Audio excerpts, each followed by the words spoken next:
Guys, I was speaking to a great friend of mine, and he told me straight up, he was like, dude, every time I had a bad thought come to my mind where I was thinking about doing something else, I fucking went somewhere, I beat my meat, and that was it. Now, I'm not telling you to go find some random corners while you're out and about and start fucking jerking off, right?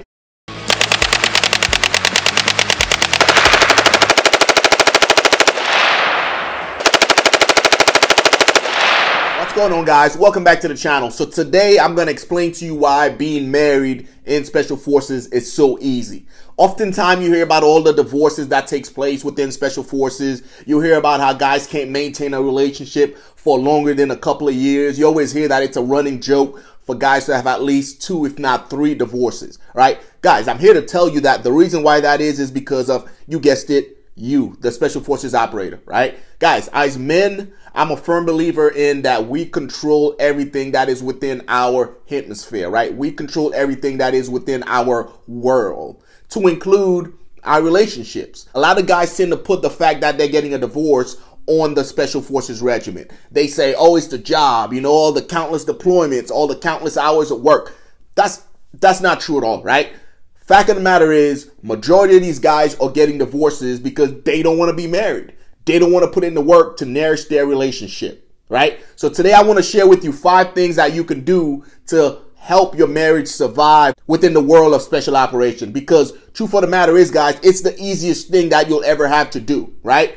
First thing you can do, guys, is make sure that whoever you're married to or whoever you're dating supports you going special operations. If you are engaged or you're dating somebody that doesn't support you going special operation, guess what? Once you get to the Q course, to selection, or to the actual regiment, that's not going to change their mind. It's actually going to get worse, right? And if they never wanted you there to begin with, guess what? Once you're there, they're going to be out doing Lord knows what, right? And all that's going to do is distract you from the mission at hand, and that's going to lead to either you getting killed or you not focusing and getting somebody else killed, and then them stepping out on you while you're downrange, right? So it's important that before you make the jump to special operation, speak to your significant other to make sure that you have their support. Because once you get to the Special Forces regiment, guys, the late nights, the deployments, those are going to come. However, if she's supportive and she knows what you're going to be going through, she's going to be in for the long haul. The second thing you can do, guys, that's going to help you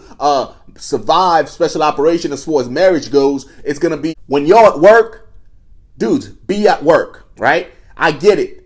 Deployment cycles, 6 to 8 months. That's how it was whenever I was running and gunning. And then we come home. But guess what? When I was home, all right? Guys, you get a shit ton of downtime whenever you're in special operation. It's not like being in big army where you go to work at 6:30 and you're lingering around waiting for the word, right? If you're in a leadership position, you're at work at like 4:30 and you go into these bullshit meetings just waiting on the word to go home at like 5, 6 o'clock. Dude, being in special operations, you probably get the most time off throughout your entire military career. However, a lot of guys like to sit in the team room, giggle, puss around, drink beer, and not go home to their families, right? And it's because they fucking hate their lives, right? Dude, when I had my team, I told my dudes, hey, if we ain't got shit going on, hey, go do whatever you're doing somewhere else. Because by 12, I'm locking up my team room, and I'm the last one out, right? You either go home to your family or go drink beer somewhere else, right? That's a reality. A lot of guys hate their lives so much to where they want to get a divorce anyways, but they don't want to, they just hang around the team room and they keep doing shit at work, and eventually it falls apart, and guess what? They blame it on the regiment, right? So yes, when at work, be at work, but when you're not at work, guys, go home to your family, all right? You get a shit ton of time within special operation. The third thing you can do that's going to help your marriage survive within the realm of special operation, guys, is going to be infidelity, right? Guys, I was speaking to a great friend of mine, and he told me straight up, he was like, dude, every time I had a bad thought come to my mind where I was thinking about doing something else, I fucking went somewhere, I beat my meat, and that was it. Now, I'm not telling you to go find some random corners while you're out and about and start fucking jerking off, right? You're going to end up in jail, you fucking weirdo. But I'm saying, guys, the no porn and no fab craze that's going on right now, dude, that doesn't apply to you. This segment is brought to you by GreenBeretChronicles.com, guys. I have several different products on there for you guys. I have a prep course if you're interested in going to Special Forces selection and assessment.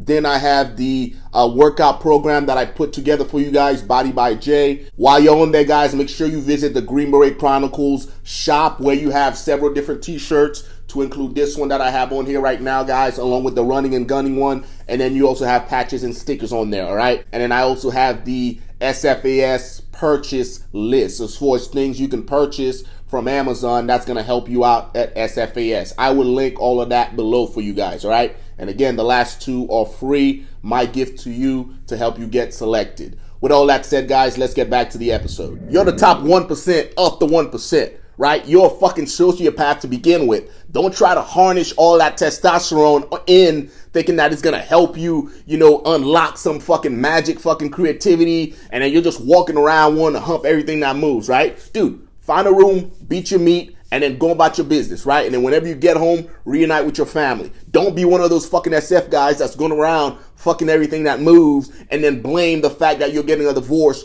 on the Special Forces Regiment, right? That is solely on you. Guys, the fourth thing that you can do as a Special Forces guy that's going to help your marriage survive is going to be, dude, just spend time with your family, all right? Guys, there's a bunch of stuff that you can do when you're at home with your family instead of just sitting in front of the TV and drinking beer, right? I'm living that shit that right now myself, right? Dude, I go to the baseball games. I do date night. I build stuff with my kids. The list is endless. All the stuff that you used to do before you got to special operation, all the stuff that you used to do with your family before you joined the army, you can still do those things, right? Don't let the military be an excuse for you to be a shitty man, a shitty father, because that's all it is. You're using it as an excuse. Last but not least, guys, when you are on deployment, call home and share with your spouse what you're doing, right? It is what it is, right? We're no longer running and gunning. We're not in Afghanistan and Iraq like that anymore to where we're out for days on end and you can't call home and have a conversation with your kids or your wife, right? Because I can tell you right now, your spouse is probably back home wondering, just thinking about, hey, I wonder how he's doing. I wonder what he's going, especially if you're on a J set, right? And it's very permissive and you're able to go out to the bars, to the clubs and do all that good shit and hang out with the boys, right? Guys, it drives them crazy. Just pick up the fucking phone, talk to them, let them know what's going on, give them a peace of mind so they know you're not going around humping everything that moves, and then just fucking nurture that relationship, right? That's what's gonna make you successful when it comes to marriage and special operations, right? I just wanted to put everything in perspective for you guys and share this with you because, again, it's another stigma that follows the regiment around. Oh, divorce rates are crazy, divorce rates are high. No, truth of the matter is you have a bunch of shitty dudes that were shitty fucking husbands and shitty men to begin with. Now they're in special operations. They ran their marriage to the ground. And the fact that they're getting a divorce, they just blame that on the job, right? How do I know? Because I did it with my first marriage, right? So I'm sharing this with you guys, hoping that it helps you guys in one way, shape, or form, right? Hey, let me know what you think about this in the comment section below, guys. Share anything with the audience that you want to share. Until next time, guys, take care of yourself.